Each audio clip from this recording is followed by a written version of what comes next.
Good afternoon.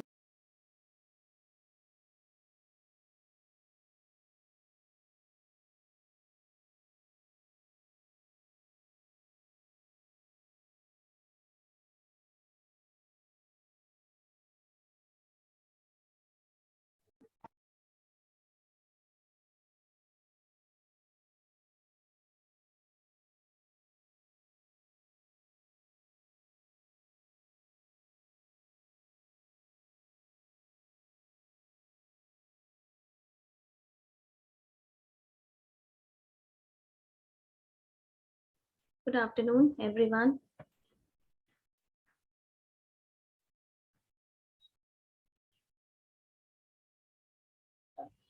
Just let everyone join. People are still joining. 2 minutes. We'll get them.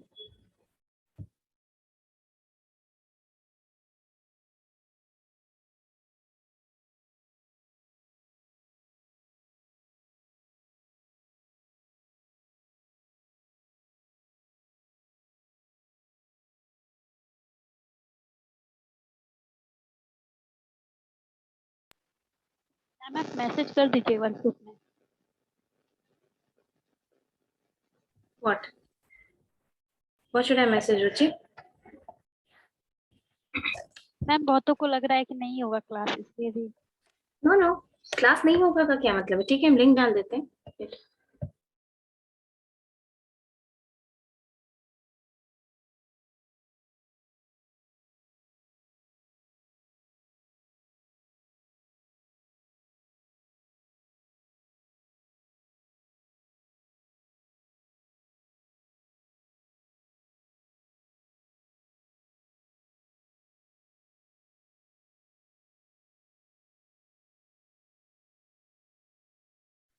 I've dropped the link. People are joining.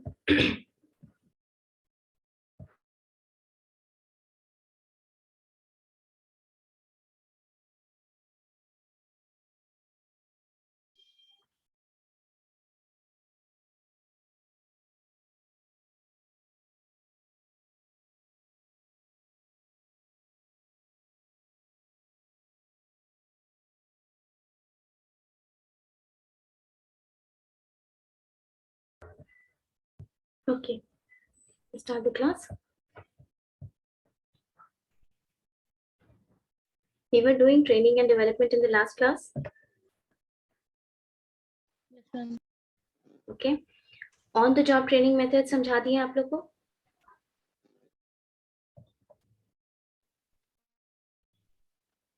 Yes, ma'am. On the job training methods. कौन-कौन सा method लिखे हो तुम लोग? उसमें बताओ जरा. Ma'am coaching हो गया, under stability, job rotation, multiple management, committee assessment. Under this method under study लिखे हैं। Under study. और मैम जॉब रोटेशन तक हुआ था। जॉब रोटेशन तक हुआ है ना. और भी ma'am. 2-3 मेथड्स हैं जो आप लिख लीजिए, जैसे कि मल्टीपल मैनेजमेंट. मल्टीपल मैनेजमेंट नाम से क्या समझ में आ रहा है बताओ. मल्टीपल मैनेजमेंट, मल्टीपल मतलब एक से ज्यादा, मैनेजमेंट क्या मतलब होगा इसका? मैम मैनेजमेंट तो पता है, मल्टीपल नहीं पता है।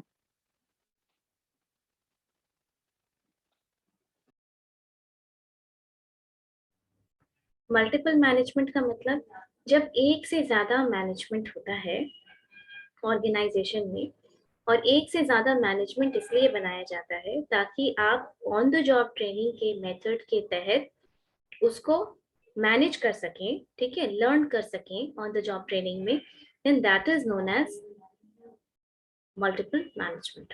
ओके. फॉर एग्जाम्पल, एक परमानेंट एडवाइजरी कमिटी ऑर्गेनाइजेशन में फॉर्म होती है. आप ये देखेंगे बड़ी बड़ी जो ऑर्गेनाइजेशंस होती हैं उसमें एक परमानेंट एडवाइजरी कमिटी एग्जीक्यूटिव की फॉर्म होती है, जिनको कि ये बोला जाता है कि आप ऑर्गेनाइजेशन का कोई प्रॉब्लम को सॉल्व कीजिए. Any problem of the organisation is given and then you are supposed to, as a permanent advisory committee, you are supposed to solve that problem. Okay. Another thing, board of directors के बारे में सुना है? Heard about board of Yes, directors? ma'am. Yes, ma'am. Right. So similarly, board of directors क्या हुआ, एक काफी high level के का जो मैनेजमेंट हुआ, that is board of directors. लेकिन ऑर्गेनाइजेशंस में एक जूनियर बोर्ड ऑफ डायरेक्टर्स भी बनाया जाता है. There's a junior board of director also formed in the organization. इस ट्रेनिंग मेथड के तहत, which is multiple management, and then the employees, the executives, they are trained for it. Okay, what is the use of this junior board of directors? The use of this junior board of directors is कि suppose करो कि जो top board of director है उसमें से कोई resign कर देता है, fine, उसमें से कोई resign कर देता है, then in that case you are kind of preparing executives beforehand to take up their seats or to take up their position. This is known as multiple management. Okay, Yes, ma'am. write down.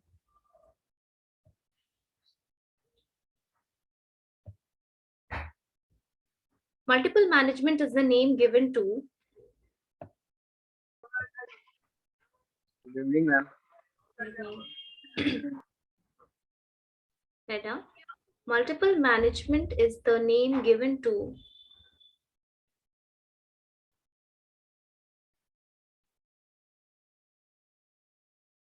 the system where permanent advisory committees ma'am क्या करवा रही है आप? on the job training method में जो दो method रह गया था, मल्टीपल मैनेजमेंट और कमिटी असाइनमेंट, वही करवा रहे हैं. उसके बाद हम लोग शिफ्ट करेंगे off the job training methods पे. Right down. On the job training methods में multiple management. Multiple management is the name given to the system,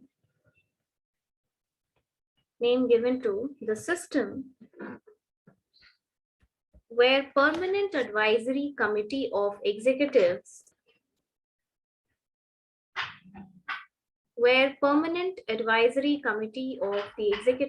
study problems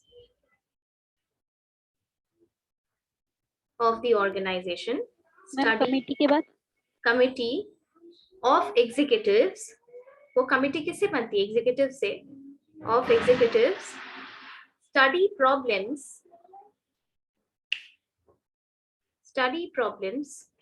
of the organization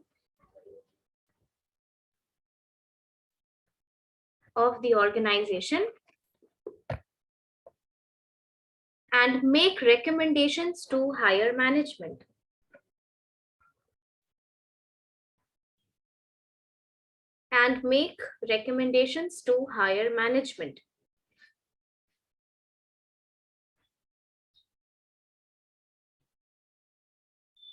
The final decisions rest with the top management.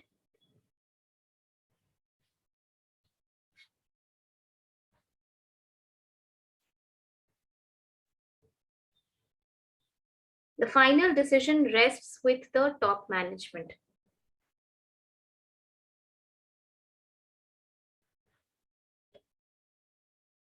Next. ये समझ में आया सबको multiple management क्या होता है? Yes ma'am. Next is committee assignment. लिखो.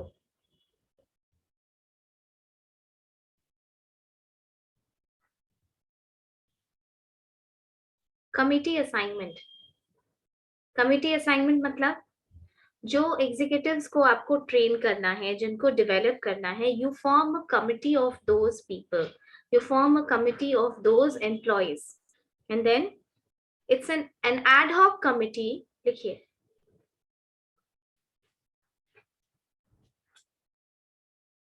N ad hoc committee. M के बाद क्या बोली आप?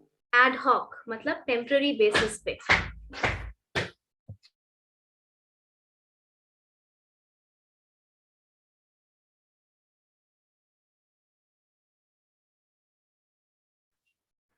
An ad hoc committee is constituted. An ad hoc committee is constituted and is assigned a subject.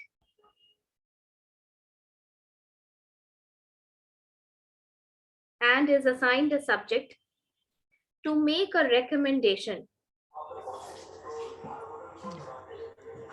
Okay में साधारण बात ना होता है बच्चे पार्टी में बात To make the ma'am. To make recommendations. मतलब देखो इसमें क्या होता है, एक एडहॉक कमिटी यानी एक टेम्पररी बेसिस पे कमिटी बनाई जाती है और उसको ऑर्गेनाइजेशन के किसी प्रॉब्लम को सॉल्व करने के लिए दिया जाता है और उस पे वो रिकमेंडेशन देता है जो परमानेंट बॉडी है उसको। अब जैसे कि कॉस्ट कंट्रोल के ऊपर अगर कॉस्ट कंट्रोल पे कुछ डिस्कस करने के लिए या कोई रिकमेंडेशन देने के लिए प्रोजेक्ट दिया जाता है तो this ad hoc committee will sit and devise a method of cost control कि कहाँ से ऑर्गेनाइजेशन में और कॉस्ट कंट्रोल का फैक्टर हम अप्लाई कर सकते हैं। Okay right. The committee has assigned objectives and responsibilities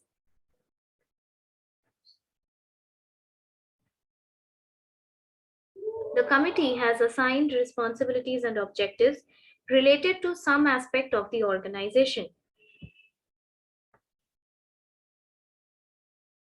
Repeat. I can't hear you, Sunny. फिर से बोलो. The committee has. सबको नहीं आ रही है कि सिर्फ तुमको नहीं आ रही है? रुचि, is it clear? बीच में कट गया था। क्लियर है, एक बार फिर से रिपीट कर दीजिए। ठीक है, कर देते हैं। The committee has assigned objectives and responsibilities related to some aspect of the organization.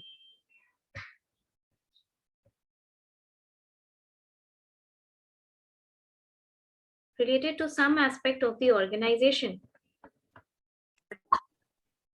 It will make a study of the problem. It will make a study of the problem and give its suggestion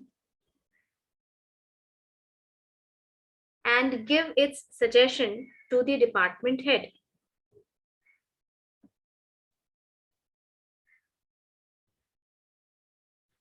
And give its suggestion to the department head.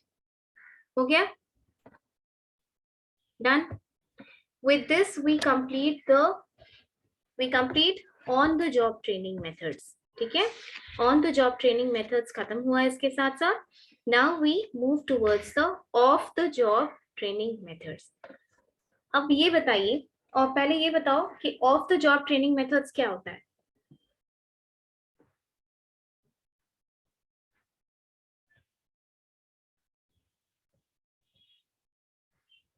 Switch on your videos, everyone. ये बताओ कम से कम कि of the job training method क्या होता है?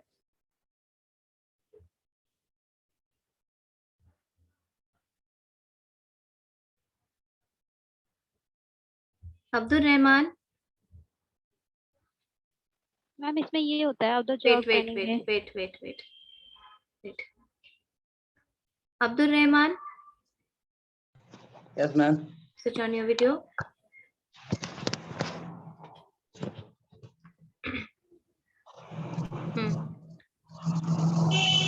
What is off the job training method? नहीं पता है। क्यों? ये पूरा क्लास चल रहा है ट्रेनिंग एंड डेवलपमेंट का, आप ऑन द जॉब कर लिए, लिख लिए। अभी जो हम लिखवाए वो भी नहीं लिखे होंगे आप, आई एम श्योर। लिखा है मैम, क्लास ऑप्शन थे मैम। चलो ठीक है, बिलीव दैट। सलोनी।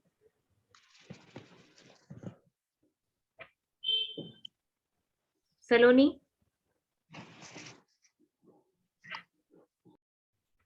तो आप रिप्लाई भी नहीं करेंगे तो ऐसे तो नहीं चलेगा। आप वीडियो भी ऑफ रखे हो, रिप्लाई भी नहीं कर रहे हो, so you log in and then you go to do your work. हम बार बार बोल रहे हैं कि वर्कशॉप ऐसे आपके सेमेस्टर के हिसाब से नहीं चलेगा, कुछ दिन का क्लास होगा। चलो रुचि बताओ of the job training method क्या होता है? मैम जो दूसरे जगह जाकर हम जो वर्क करते हैं किसी और प्लेस पे, मतलब किसी और प्लेस पे जाके जो हम मतलब एक कोई भी जॉब करते हैं, मतलब अपने मतलब जॉब करते नहीं, देखो डेफिनेशन ठीक से बोलो, फिर इंटरव्यू वगैरह में बोलोगे तो इंटरव्यूअर बोलेगा कि बहुत हाफ हार्टेड नॉलेज है, कहीं से सुना हुआ है। रजनीश तुम बताओ।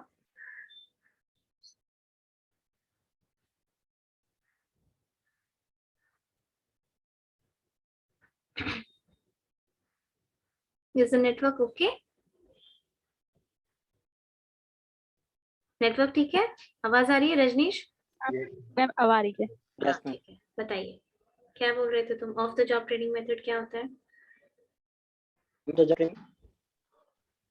मैम वो होता है जैसे हम कोई जॉब कर रहे हैं तो उसी में मैम एडवांस स्किल सीखने के लिए मैम जो ट्रेनिंग होता है उसी को ma'am of the job training method कहते हैं। नहीं, किसी और वर्क प्लेस पे जो करते हैं। हाँ, रुचि was saying it right कि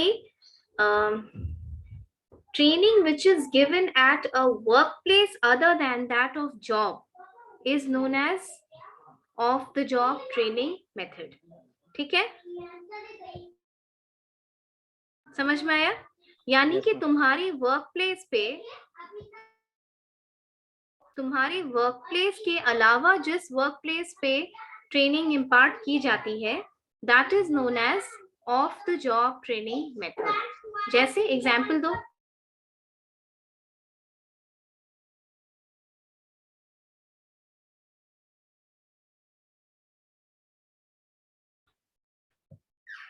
बताओ।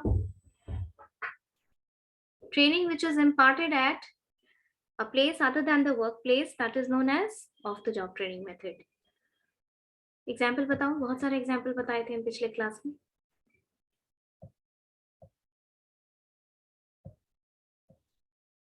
मैम केस स्टडीज हो गया और क्लासरूम मतलब और क्लासरूम लेक्चर्स लेकिन हो किसी गया। इंस्टीट्यूशन का नाम बताओ, जैसे लबासना है that is of the job training method which is in Mussoorie Uttarakhand. ठीक है, ये सारी किसी चीज का पढ़ने का मतलब सिर्फ ये नहीं होता है कि आप किताबी बात को याद रखिए, इधर उधर उससे जो रिलेटेड चीजें हैं उसको भी ध्यान रखना चाहिए। आप कहीं जाओगे कोई ट्रेनिंग का इंस्टीट्यूट देखोगे तो समझोगे ना ये कि ये ऑफ द जॉब है कि ऑन द जॉब है कि क्या है। ठीक है, ओके। थर्ड ईयर में तुम लोगों का इंटर्नशिप होगा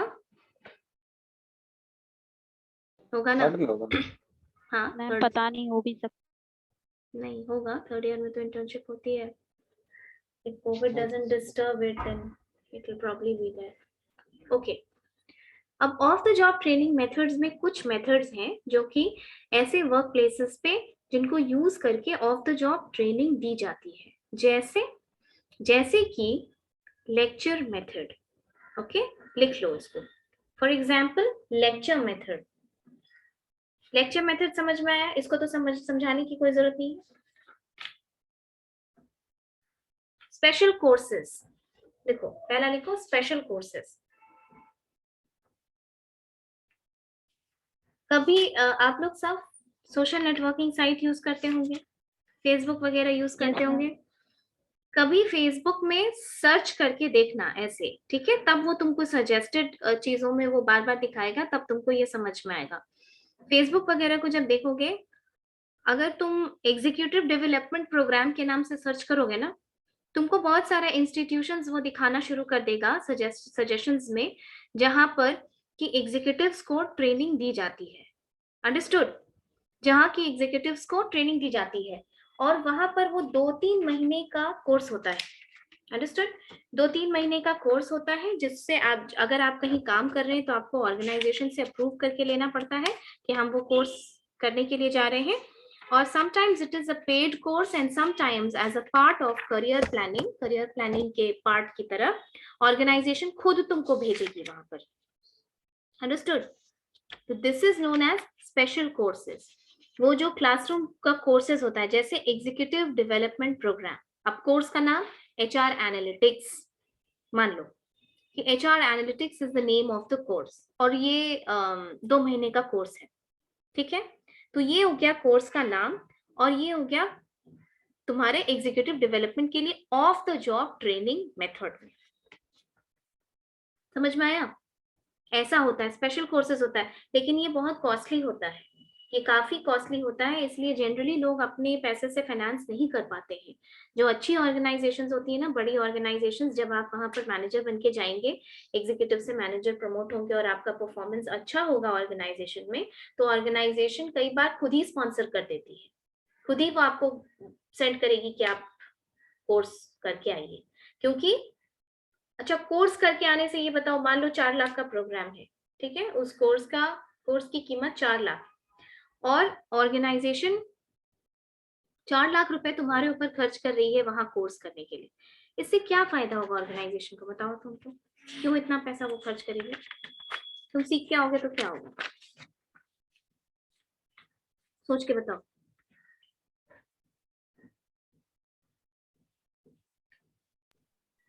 मैम उस ऑर्गेनाइजेशन का तो नाम ही होगा ना, वहां से हम निकले तो। कॉलेज प्लेसमेंट की बात नहीं हो रही है ये। ऑर्गेनाइज कॉलेज में तो तुम्हारा 3 साल है, तो तुमको तो पढ़ना है, यहाँ से तुम कहाँ जाओगे? लेकिन ऑर्गेनाइजेशन में ऐसे थोड़ी होता है, they can leave the organisation. बताओ सनी। अपने वर्क में मैं एक्सपर्ट हो जाएगा। गुड, ये एक पॉइंट है कि अपने वर्क में एक्सपर्ट हो जाएंगे, लेकिन होंगे क्या तो मैम सिर्फ एक ही आदमी के एक्सपर्ट होने के लिए ऑर्गेनाइजेशन इतना पैसा खर्च करती है? ये सोचो जरा।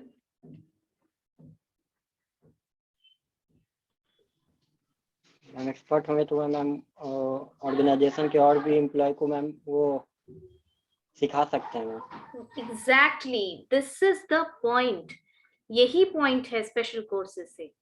क्योंकि सिर्फ ऑर्गेनाइजेशन किसी एक बंदे के ऊपर इतना पैसा खर्च नहीं करेगी, okay, then why, then this organisation spend so much, क्योंकि एक तो आप सीखने लायक हैं, आप पोटेंशियल हैं, अच्छे एम्प्लॉय हैं, तभी वो आपको भेजेगी। दूसरा, जब आप वहां से मैनरिज्म, बिहेवियर में चेंज, स्किल्स, नॉलेज, एजुकेशन लेके आएंगे, you will transfer it to the subordinates, और इस तरीके से वो पूरे ऑर्गेनाइजेशन में डिसेमिनेट होगा, राइट?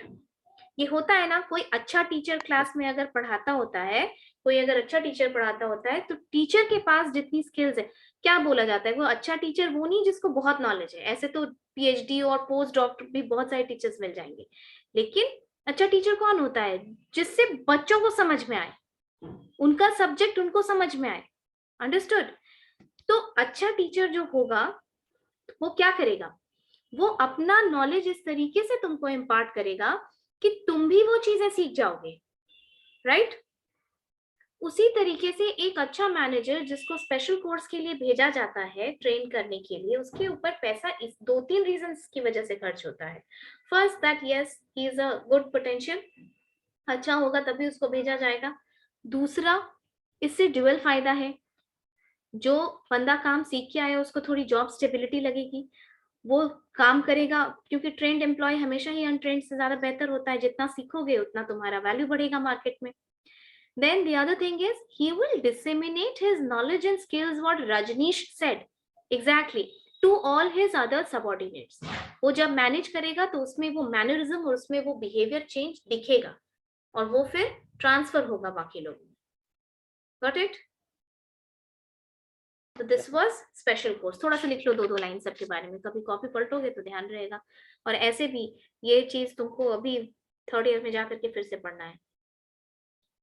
तुम लोगों के लिए एचआर वर्कशॉप सबसे ज्यादा यूजफुल होगा। सेम चीज तुमको 3rd ईयर में जाके पढ़ना है, और वो भी बहुत इलेबोरेट में।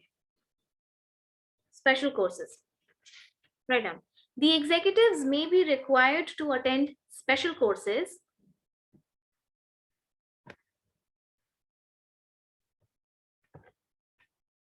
The executives may be required to attend special courses which are formally organized. The executives may be required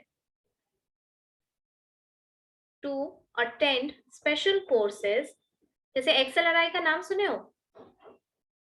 XLRI Jamshedpur, Xavier's Institute of Learning and Research, ठीक है, HR का बहुत बड़ा इंस्टीट्यूट है, ZAT के थ्रू लेता है वो MBA में एडमिशन, काफी टफ होता है, लेकिन वो बहुत मतलब टॉप 10 मैनेजमेंट कॉलेजेस में एक आता है, तो वो रिसर्च इंस्टीट्यूट भी है।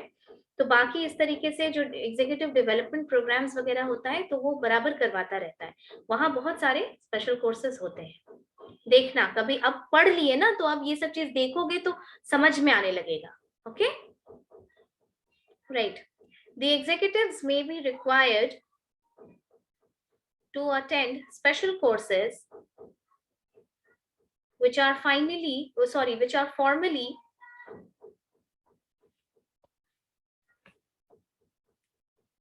formally organized by the enterprise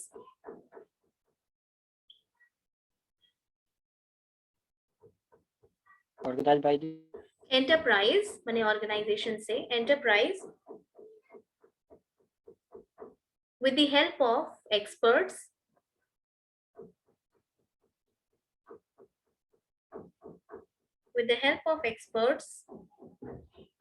from professional institutions.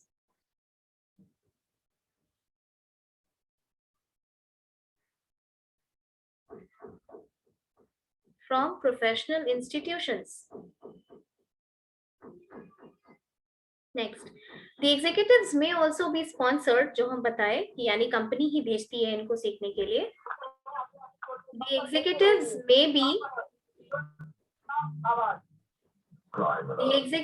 may be Anita, please put your mic off. The executives may be sponsored by their employees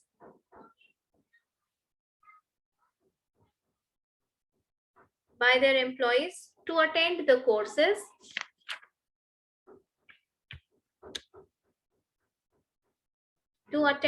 courses conducted by Management Institute.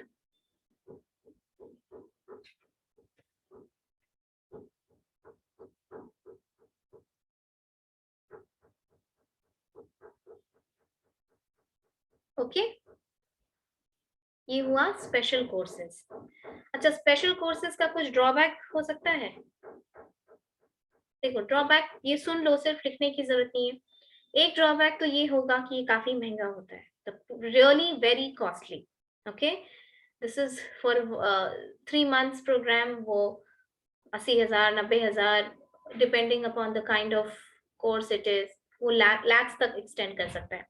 दूसरी चीज, ये थोड़ा unpredictable है बताना कि actual में कोई help मिलता है कि नहीं मिलता है इन स्पेशल कोर्सेज से। You know, there is a foolproof evidence of changed behavior of people who went for training is still cannot be said with a lot of certainty. ठीक है, next लिखो, conference training।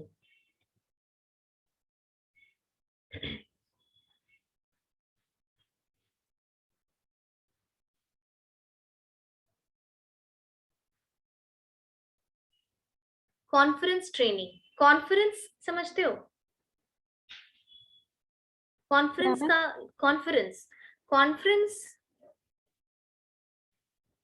कॉन्फ्रेंस क्या होता है? TV वगैरह में सुना है, बोर्ड ऑफ कॉन्फ्रेंस की मीटिंग हो रही है, conference meeting, board of directors की कॉन्फ्रेंस मीटिंग हो रही है। यस मैम, जो डिस्कस करते हैं वो लोग। हाँ, डिस्कस करते हैं। कॉन्फ्रेंस क्या होता है बताओ?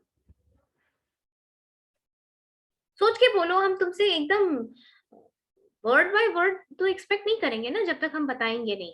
बस हम टॉपिक पे जैसे कॉन्फ्रेंस हो रहा हो, कोई भी टॉपिक हो। It's a round table conference mostly. Yes ma'am, जिसमें 3-4 आदमी बात करते हैं। 3-4 से ज्यादा ही किसी भी टॉपिक को लेकर फिर डिस्कस होने लगता है। देखो, लेक्चर मेथड जो होता है, in lecture method there is a drawback. Lecture method में क्या ड्रॉबैक होता है कि लेक्चर मेथड में the people are passive listeners, यानी जो लोग होते हैं, जैसे हम क्लास में लेक्चर दे रहे हैं, मान लो तुम्हारे क्लास में जाके लेक्चर दे रहे हैं, तुम्हारा बहुत ज्यादा उसमें काम नहीं है, जो हम बता रहे हैं वो तुम सुनोगे। सो लेक्चर मेथड समटाइम्स बहुत बोरिंग हो जाता है कि एक ही आदमी बोल रहा है और वो ही सुन रहे हैं। जैसे कि कभी कभी आप लोग को क्लास बोरिंग लगता है, ठीक, कोई बात नहीं है, ये ह्यूमन बिहेवियर है, इसीलिए हम लोग बुक में पढ़ रहे हैं इसको। आप स्टूडेंट हैं तो आपके लिए अलग रूल नहीं अप्लाई होता है, ये सेम रूल ऑफिस में भी अप्लाई होता है। इमेजिन आप बड़े बड़े एग्जीक्यूटिव्स को देखिएगा, जब लेक्चर मेथड से 9 to 5 उनका ट्रेनिंग होता है, बीच में ब्रेक होता है, तो कितना परेशान हो जाते हैं कि अरे हम बहुत बोर हो गए। बस वैसे ही बिहेव करते हैं जैसे आप लोग करते हैं, उतना काम संभालने के बाद भी। So it's not, it's just human nature. कौन तो लेक्चर मेथड जो होता है उसका एक एडवांटेज, उसका डिसएडवांटेज क्या होता है, वो बहुत पैसिव मेथड है, एक आदमी बोल रहा है और बाकी लोग सुन रहे हैं। लेकिन कॉन्फ्रेंस का मतलब होता है consultation, people are consulting with each other. अब जैसे कि तुम्हारे बीबे में मान लो कि तुम 8 जन कॉन्फ्रेंस मीटिंग में बैठे हो, कोई एक मैटर है, कोई एक मैटर का मतलब क्या, मान लो कि स्टूडेंट से रिलेटेड कोई मैटर है, किसी टीचर के अच्छे या बुरे, या किसी टीचर से पढ़ना है क्या नहीं पढ़ना है, कुछ भी तुम्हारा अपना स्टूडेंट रिलेटेड मैटर है, तुमको उसके ऊपर कुछ ओपिनियन बना है क्लास में, तुम लोगों को एक एप्लीकेशन फॉरवर्ड करना है मैनेजमेंट को, ठीक है।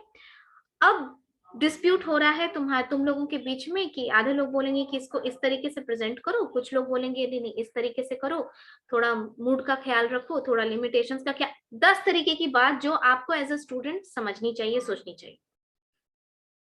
अगर तुम समझदार हो तो कॉन्फ्रेंस मेथड में क्या करोगे, 8 जन बैठे हो, you will share your opinion. आप लोग एक दूसरे से अपना ओपिनियन शेयर करेंगे कि मेरे हिसाब से ये लगता है कि हम लोगों को एप्लीकेशन लिखना चाहिए, फिर अगला थोड़ा सा कुछ बताएगा कि हम ठीक है मेरे हिसाब से लगता है कि एप्लीकेशन का कंटेंट ये होना चाहिए, फिर कोई अगला उसमें ऐड करेगा कि मुझे लगता है कि इस पॉइंट को एज अ स्टूडेंट हम लोग को डिलीट कर देना चाहिए, ठीक है। अब किसी की और बुद्धि चलेगी, वो सोचेंगे कि जब एप्लीकेशन दे ही रहे हो तो ये भी पॉइंट डाल दो, हम लोग को तो ये भी प्रॉब्लम है बहुत दिनों से। समझ में आई बात? इस तरीके से जो ये तो हम स्टूडेंट के लेवल पे समझा दिए, लेकिन ट्रेनिंग में जो एम्प्लॉइज होते हैं उनके लेवल पे भी तो यही बात लागू होती है कि वहां ऑर्गेनाइजेशन, यहाँ आपका कॉलेज है वहां ऑर्गेनाइजेशन है, बस you are learning by consultation, वहां भी दे लर्न बाय कंसल्टेशन, बस कंटेंट और टॉपिक अलग अलग हो जाता है। वहां भी एक दूसरे के साथ लोग अपना अपना व्यू पॉइंट शेयर करते हैं, people share their views with one another. और दूसरी चीज, कंसल्टेशन मेथड का मतलब ही है, यानी कॉन्फ्रेंस ट्रेनिंग का मतलब ही है, आप ये दिमाग में बिठा करके जाते हैं कि अगर आप किसी अगले के किसी राय से, किसी व्यू पॉइंट से अग्री नहीं करते हैं, तो इसका मतलब ये नहीं है कि आप बिहेवियरली इनकरेक्ट हो जाएंगे, आप वहां चिल्ला चिल्ली नहीं कर सकते हैं। Since all of them have come for training, if you do not agree with something, क्योंकि लाइफ में ना बोलने का भी एक स्किल होता है ना बोलने का तरीका भी एक बहुत बड़ा तरीका होता है जो बहुत लोगों को नहीं आता है। सो कॉन्फ्रेंस ट्रेनिंग मेथड ये सिखाता है, okay, they will teach you this art of saying no और very decently disagreeing with someone else's opinion. जरूरी तो नहीं है कि हम एक बात पे सब लोग अग्री करें, नो, राइट। लेकिन अगर हम डिसअग्री कर रहे हैं और वो ऑर्गेनाइजेशन के रेफरेंस में कोई बात डिस्कस हो रही है, then definitely we should put it in a decent way, यानी बिहेवियरली हम अपने आप को और ज्यादा रिफाइन करेंगे, ठीक है। और कॉन्फ्रेंस ट्रेनिंग मेथड्स का बेनिफिट्स क्या है कि हो सकता है कि आप 3+1 मेथड से कर रहे हैं और आपका 4 आ रहा है, लेकिन अगले का 2+2 भी राइट है ना। कहने का मतलब there is more than one workable approach in the organisation and that you need to learn when you discuss. हम सीखते कैसे, हम 10 लोगों से बात करते हैं, कुछ हमको लगता है कि अच्छा हमको तो इतना ही आता था, इसमें हम थोड़ा और सीख लिए, या अगला आपसे सीख लिए। This is the same funda that we apply in conference training. There is more than one workable approach in the organization to solve a problem, and जो कॉन्फ्रेंस को लीड करता है ना, वो एक लीडर काइंड ऑफ होता है। वो लीडर क्या करता है, वो कॉन्फ्रेंस की ट्रेनिंग होती है उसको मोटिवेटेड रखता है ताकि लोग अपना अपना ओपिनियन दे, एक्टिवली उसमें पार्टिसिपेट करें, ठीक है। ठीक है, कॉन्फ्रेंस ट्रेनिंग समझ में आया? Yes ma'am. Yes ma'am. थोड़ा सा 2-3 Yes, लाइन लिख लो, भूल जाओगे नहीं तो। A conference is a group meeting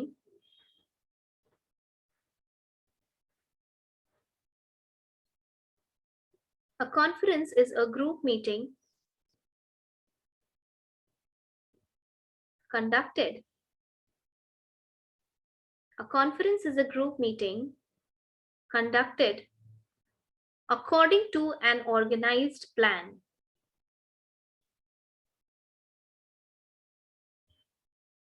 According to an organized plan.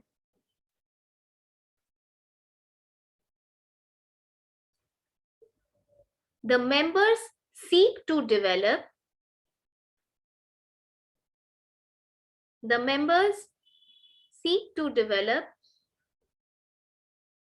knowledge and understanding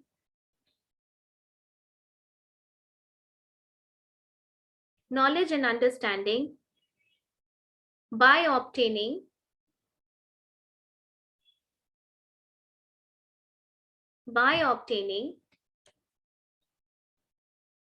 a considerable participation.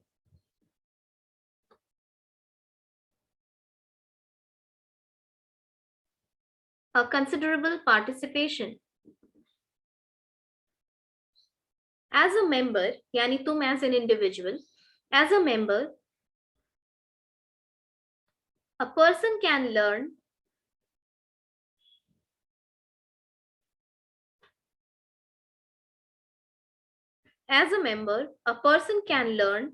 from others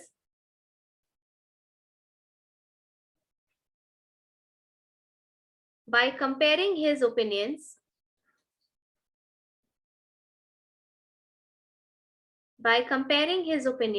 with those of others.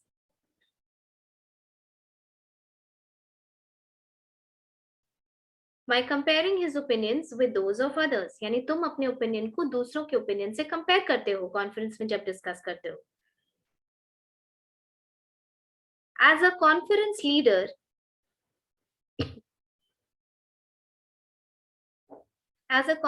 leader,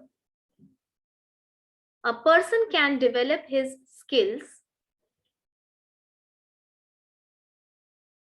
As a conference leader, a person can develop his skills to motivate people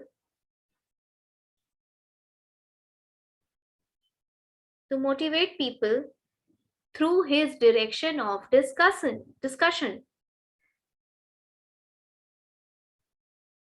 Through his direction of discussion.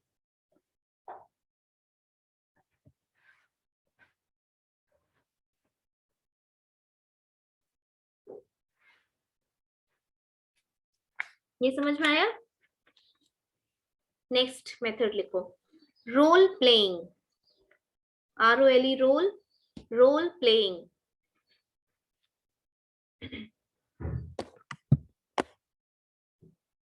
Role play का general मतलब क्या होता है बताओ जरा.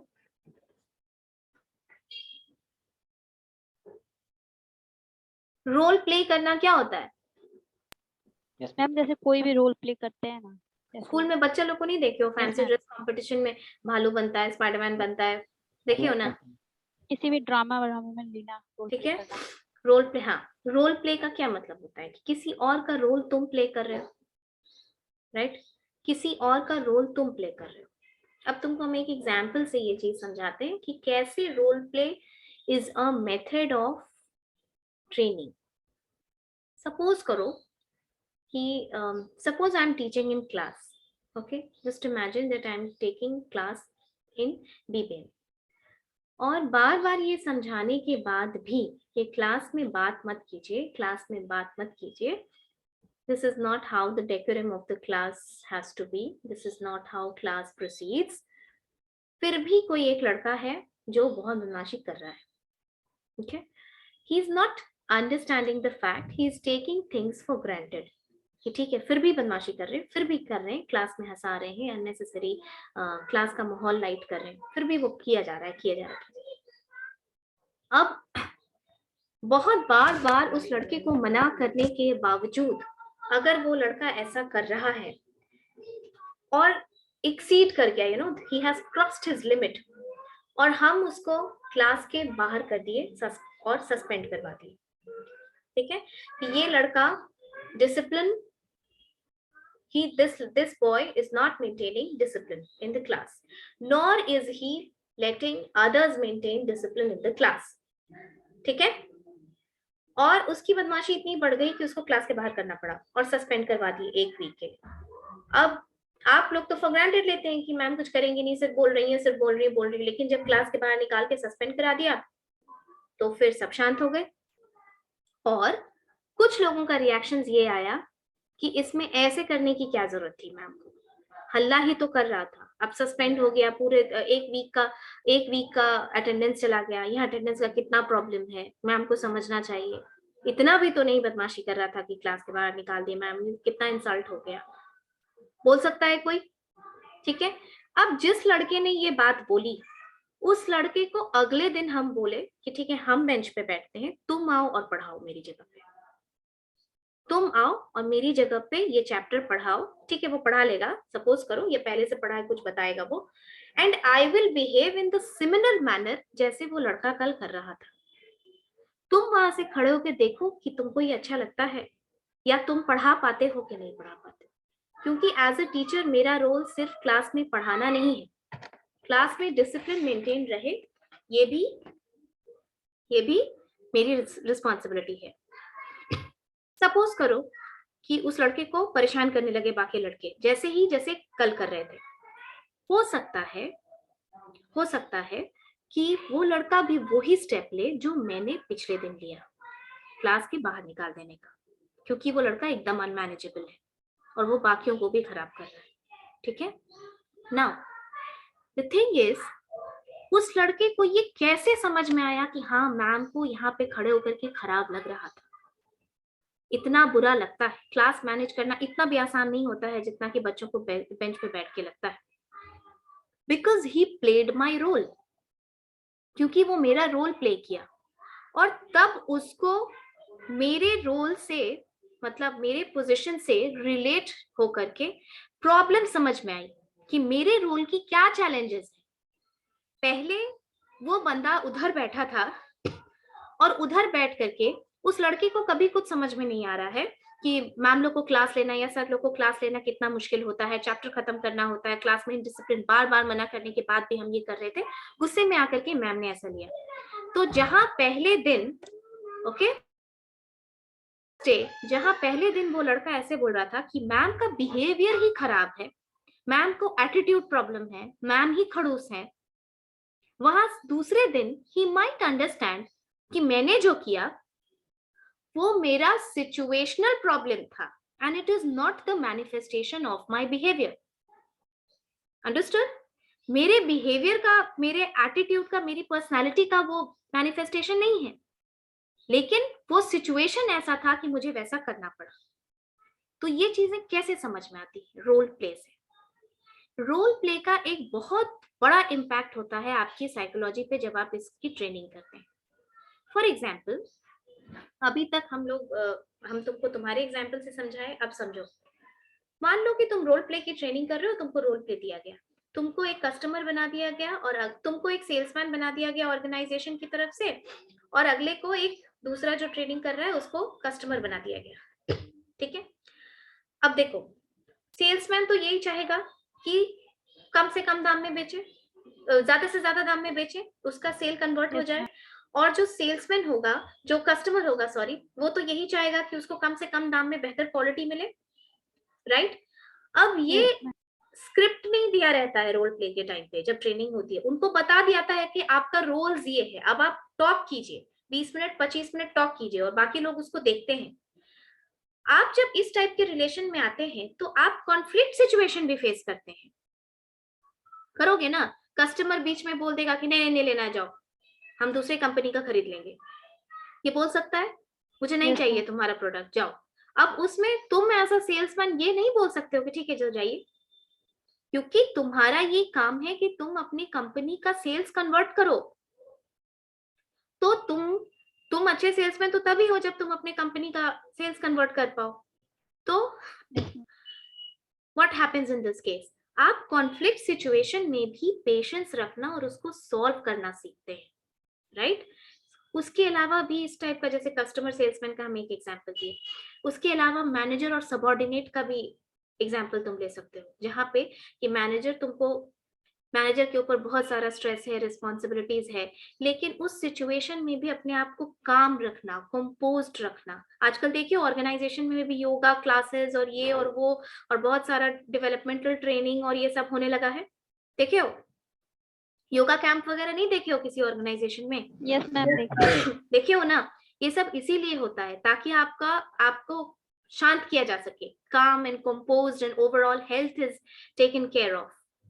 तो तब जाकर के रोल प्लेइंग में आप सीखते हैं, समझते हैं कि अगले का क्या चैलेंजेस होता है किसी काम को कन्वर्ट करने में। You learn to solve the challenges and the conflict situations that come on the way. Okay okay, now rest we will do in the next class. Yes, ma'am. Chalo, have a good day all of you.